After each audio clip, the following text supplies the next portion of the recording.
సిద్దిపేట జిల్లా Husnabad municipality cooption సభ్యుల ఎన్నికకు ప్రత్యేక సమావేశం నిర్వహించగా ఎక్స్ అఫీషియల్ సభ్యుడిగా మంత్రి పొన్నం ప్రభాకర్ హాజరయ్యారు.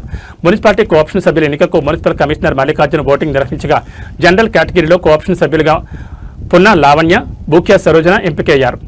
మైనార్టీ విభాగంలో కోఆప్షన్ సభ్యుడిగా మహమ్మద్ హసన్ ఎన్నిక కాగా భిన్నాభిప్రాయాల దృష్ట్యా మరొక కోఆప్షన్ సభ్యుడి పదవి పెండింగ్ లో ఉంచారు. ఈ సందర్భంగా కోఆప్షన్ సభ్యులుగా ఎన్నికైన పున్నా లావణ్య, బూక్యా సరోజన, మహమ్మద్ హసన్లతో మున్సిపల్ కమిషనర్ మల్లికార్జున్ ప్రమాణం చేయించారు. కోఆప్షన్ సభ్యులుగా ఎన్నికైన నూతన సభ్యులను మంత్రి అభినందించి సత్కరించారు. నూతనంగా కోఆప్షన్ ఎన్నిక చేసుకోవడం జరిగిందని, ఒకటి ఖాళీగా ఉందని, భిన్నాభిప్రాయాలు తొలగిపోయి ఏకాభిప్రాయం కోసం చూస్తున్నారన్నారు. కొత్తగా ఎన్నికైన కోఆప్షన్ సభ్యులు హుస్నాబాద్ అభివృద్ధిలో భాగస్వామ్యం కావాలన్నారు. నియోజకవర్గాన్ని రాజకీయాలకు అతీతంగా ముందుకు తీసుకుపోతామని, మున్సిపాలిటీలో ఉన్న అన్ని వార్డుల్లో ఇందిరమ్మ ఇళ్ల నిర్మాణాలు త్వరగా పూర్తయ్యేలా చూడాలన్నారు.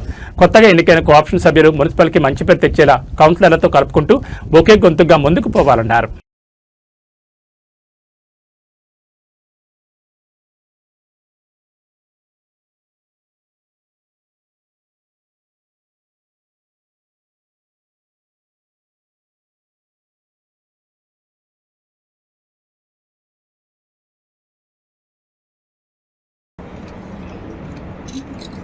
నాకు సార్ సార్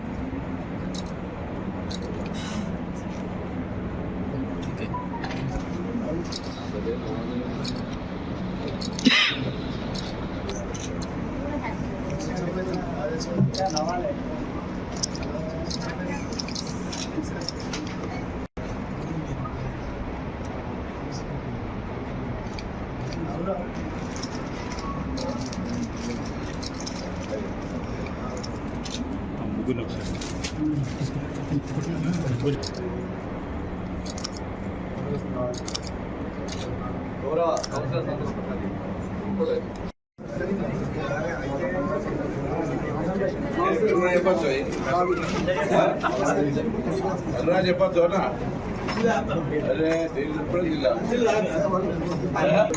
అందరికి కూడా స్నాక్స్ వస్తున్నాయి సార్, దయచేసి అందరూ కూడా చేస్తున్నాం.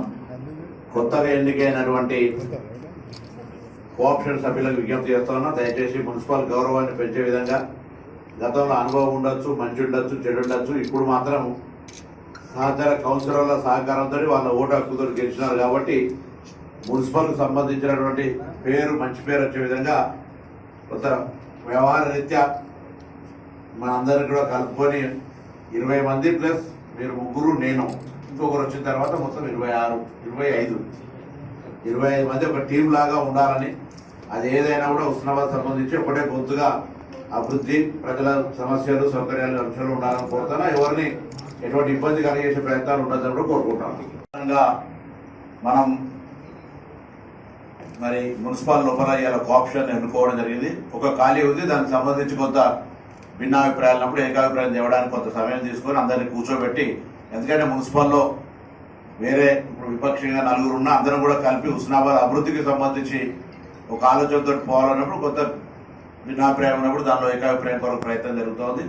తప్పకుండా ఇప్పుడు ముగ్గురు కూడా హుస్నాబాద్ పట్టణానికి సంబంధించి గతంలో ఈ పరిపాలన వ్యవస్థలో ఉన్నటువంటి వాళ్ళే, వాళ్ళకు సంబంధించినటువంటి తప్పకుండా హుస్నాబాద్ అభివృద్ధిలో కొత్తగా ఎన్నికైనటువంటి సభ్యులు కూడా భాగస్వాములు అవుతారని నేను, అదేవిధంగా కౌన్సిల్లో ఉన్నటువంటి 20 మంది సభ్యులు, హుస్నాబాద్ కేంద్రంగా ఉన్నటువంటి పాత్రికేయులు, హుస్నాబాద్ కేంద్రంగా ఉన్న అధికారులు అందరూ కూడా ఈ నియోజకవర్గ కేంద్రమును అందరికంటే అభివృద్ధి చేసే విధంగా కలిసి రాజకీయాలకు అతీతంగా ముందుకు పోదామని మరొకసారి శాసనసభ్యుడిగా మీ అందరూ విజ్ఞప్తి చేస్తూ, మరి నెక్స్ట్ తర్వాత వాళ్ళ ముగ్గురు పిలిచి 20 మంది కౌన్సిలర్స్ అందరూ కూడా హృదయపూర్వకంగా నా ధన్యవాదాలు, అభినందనలు. ఇది సందర్భంలో ఒక విజ్ఞప్తి చేస్తా ఉన్నా, దయచేసి మీ వార్డులో ఉన్న ఇందిరమ్మ ఇల్లు తొందరగా పూర్తి చేస్తే నేను మళ్ళీ కొత్త ఇందిరమ్మ ఇల్లు వస్తాయి, పూర్తి అయిన దగ్గరనే ఇస్తాను. నన్ను ఏం మొహమాట పడద్దు, నన్ను ఏమనద్దు. ఎవరెవరు తొందర కొంచెం ఎంబడి పడి కంప్లీట్ చేసుకోండి.